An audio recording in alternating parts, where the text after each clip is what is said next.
Oh, man, Danny Jacobs says there's no way Canelo Alvarez hits as hard as Gennady Golovkin, and he believes he can beat Canelo Alvarez this weekend. What up, Fight World? It's your boy Ego, and I'm back with some more boxing. Make sure you smash the like button. Also, subscribe to the channel for the latest and greatest in boxing if you want to become part of the gang. Smash the like button. Shout out to the Super Chat channel donations, Venmo donations, and the Patreon family. We working. Sky Sports got an interview with Daniel Jacobs. It is fight week, Canelo versus Jacobs. And you see Jacobs says a win over Saul Canelo Alvarez makes him the #1 middleweight, which I agree. You know, this is to establish the #1. They will have the most hardware in the division, 3 belts to justify that. Danny Jacobs tells Sky Sports he should have mastered a monster in Gennady Golovkin and vows to conquer Canelo. So, fight week, this is what he had to say. 100% I'm the best middleweight out there right now, declares Jacobs, passion in his breath. You know, he says, I went in there with Gennady Golovkin, the monster who nobody wanted to face, which at that time, Golovkin hadn't really faced a better name than Jacobs, and he was on like a 21 in a row consecutive knockout streak. He says, I went in there with Golovkin, the monster no one wanted to face, and most would agree that I was the one who boxed better throughout, and my hand should have been raised, which I agree with that statement. I was there live at Madison Square, and I thought he won. Jacobs, that is. Golovkin has gone on to defeat Canelo twice, in my opinion, and although the official results say otherwise, I take a lot from my fight with Golovkin, and Golovkin fights with Canelo to believe that I'm the best middleweight there is right now. May 4th in Vegas, you will see when it's made official. Right? He said, there's a part of me that believes that I'm fighting with the judges as well as Canelo, and history tells you that. He got what he wanted against Triple G in 2 fights. And you can also look at some of the cards he got against Erislandy Lara, 117, 111, Levi Martinez, and Miguel Cotto. I don't agree with that, though. I don't think the Cotto fight was as close as some people made it out to be. I think Canelo maybe gave Cotto a little bit too much respect, but I think he could have stopped Cotto. And I mean, even though he didn't stop him, I thought he definitely did enough to win convincingly. So I don't know about that. But Erislandy Lara was a close fight. He says even with the Floyd Mayweather fight, one of the judges gave it a draw, CJ Ross, and she had to retire after that. That's what I'm up against. I just intend to do a dominant job and trust my own ability in the fight. And if I do that and put the fight in my favor without any doubt whatsoever, then I don't think there could be any issues from the judges. It shouldn't have to be that way, but that's where we are. That's where I'm at right now. If I'm at my best, then there's no way they can take it from me. So we're gonna find out. He feels if he puts his best foot forward, he has the tools to beat him.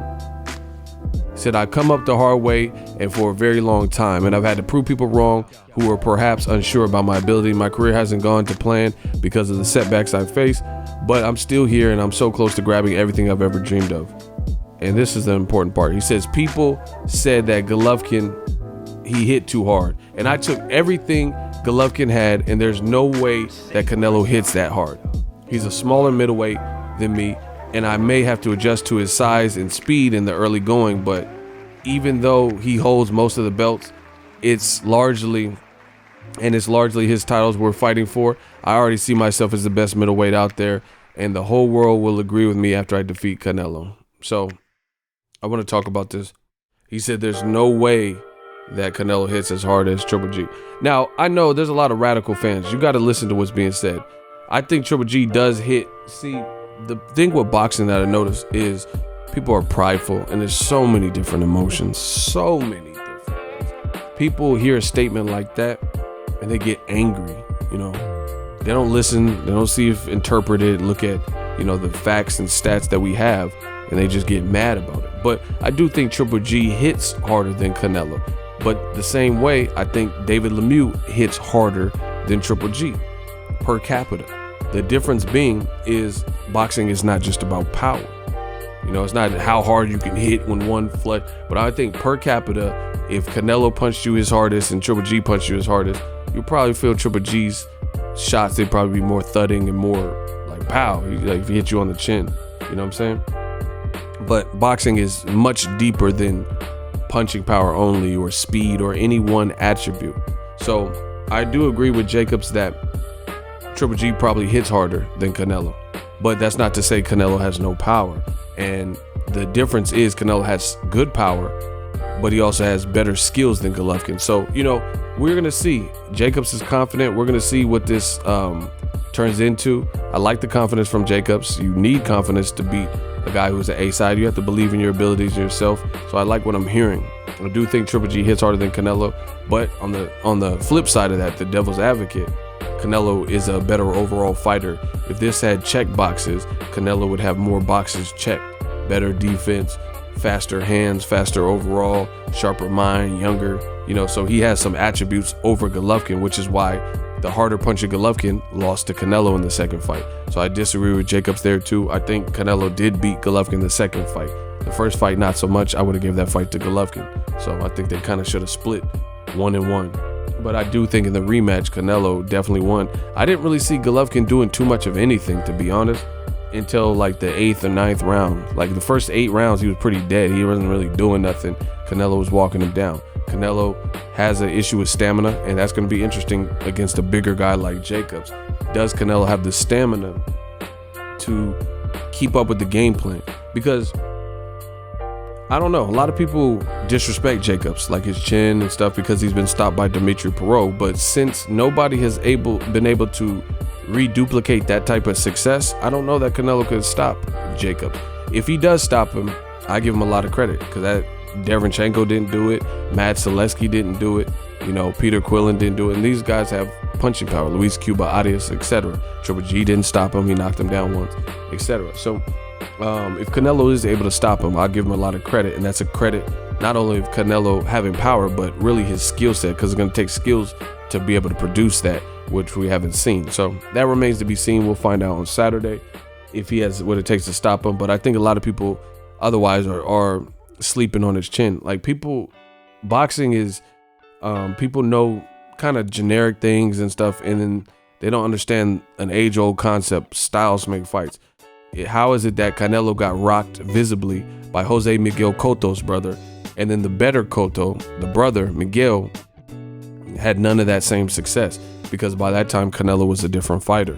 Golovkin clearly hits harder than Jose Miguel Cotto at that lighter division, but 19-year-old Canelo had visibly been hurt and rocked into the ropes, and Golovkin didn't really produce that in the first fight.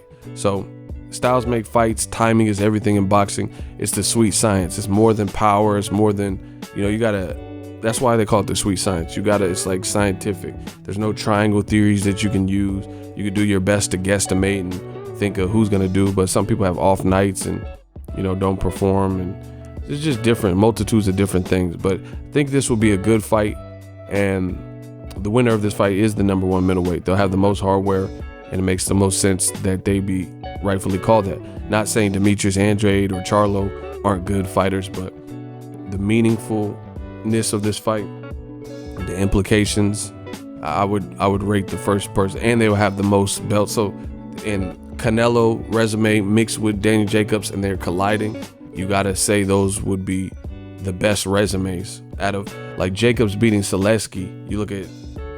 Andrade beating Selesky. You look at their 2 resumes, it's not as meaningful as this, because Jacobs already beat Selesky. For Andrade to go beat Selesky now, it doesn't. Selesky just fought Gabe Rosado and got dropped twice. Jacobs already beat him. So, this is the best middleweight fight that we have this year that we know about. And I do think it establishes the number 1 person. But people sleep on Jacobs' chin. I think it's a tough fight for Canelo. I don't know why people have this notion that Canelo is invincible or can't be hurt. But, at the same time, I'm not sleeping on Canelo either. Canelo's a beast. He's a dog. He finds a way to win. He's looked like he's taken this camp extremely hard and prepped himself in the right way. He looks to be in great shape. He looked phenomenal against a much lesser Rocky Fielding, which I think was good practice, going in against another taller guy. And we'll see. Again, if Canelo could stop Jacobs, I'd be highly impressed. But Jacobs is not out of the fight. This is a good fight. And let me know what you guys think. Drop your thoughts in the comment section. Who hits harder to you, Canelo, Triple G? again, I agree and I relate to statements like this because there's no shame, no foul saying some guy can hit harder. That doesn't mean it's going to determine. It's not bashing one fighter because Kendall Holt hits harder than a lot of 140 pounders. You get what I'm saying? That don't mean he's going to beat everybody at 140, but per capita punching power wise, he does hit hard. You know, he might hit harder than Danny Garcia. Doesn't mean he could beat Danny Garcia because again, this is a sweet science. So it's not just about sheer brute force or punching power. There's a lot more that goes into it because you can have punching power, but then have no heart. You can have punching power, but have no conditioning. You can have punching power and you fade and, you know, you can have punching power and have no defense. So it's not just like some rock'em sock'em robot caveman shit. This will be a battle of wills. This will be a battle of skills. And, you know, people should get behind that for that reason. I do think Jacobs beat Triple G though. So he should be confident that Jacobs, I like his attitude. He's like, I'm the miracle man. I've defeated miracles before. So even though I'm the 3-1 underdog, you can't really be concerned with that because the moment you start looking about the judges and Tony Weeks and who's reffing and all this extra shit, that just distracts you from the game plan. Like Will Smith said, he said, I don't have a plan B because it distracts from plan A. So, you know, Jacobs can't really be concerned with that. If it's some bullshit and the world sees it, then it's going to be what it is. But you have to go in there clear-headed, ready to, you know, take Canelo out and put on your best performance. The rest, we got to leave it up to that. But I'm also curious because Canelo, he did take some punishment in the 2 Golovkin fights, and he hasn't fought anyone as good as Jacobs since. And Jacobs brings an entirely different style. You know, Rocky Fielding really had nothing for Canelo. Jacobs can move and box a bit, has a very good corner, Andre Rozier. He has a jab, he's just gonna have to put it together. That's just bottom line. He has skills and he has talent and he has tools to make it a horrible night. If he boxes Canelo and then gets aggressive when he wants to and then goes to boxing and mixes it up and befuddles Canelo, Canelo has always struggled more with good boxers and movement. So I would move all day on Canelo, let him get tired, and then I would try to sit down on some shit.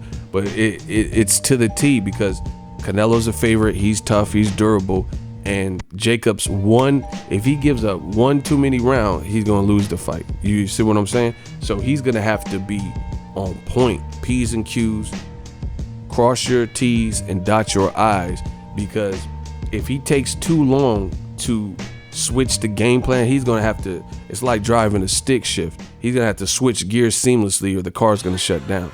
You know, if Daniel Jacobs does not make the right adjustments at the right times, he will lose his fight. But if he fights a good fight and makes the proper adjustments, he can win this fight.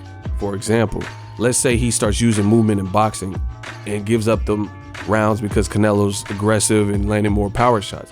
That's cool, but he can't be stuck in that game position, in that game plan too long, because if he does, they're gonna give Canelo so many of the early rounds, you're gonna need knockdowns and a knockout to win. So he's gonna have to know when to switch and to get in the second gear, third gear, fourth. He's gonna have to make precise, accurate adjustments. Canelo's hard to beat in the cards. He's durable and he's a good fighter. So he has some things working against him. Let me know what you guys think. That's my thoughts. Drop it in the comment section. If you're new to my channel, Boxing Ego, you know, I do live streams, I talk, I cover the fights, all that good stuff.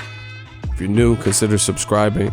You can join below, and it's $4.99 a month. It helps build the channel, helps the channel grow, facilitate more things, and I can give you guys some different things. You know, I up the equipment, different things like that. You can also hit me up on Patreon. Drop your thoughts in the comment section. Canelo Jacobs, I want to hear it. Make sure you smash the like button. As always, hate, comment, and subscribe. Till next video, is Ego signing off.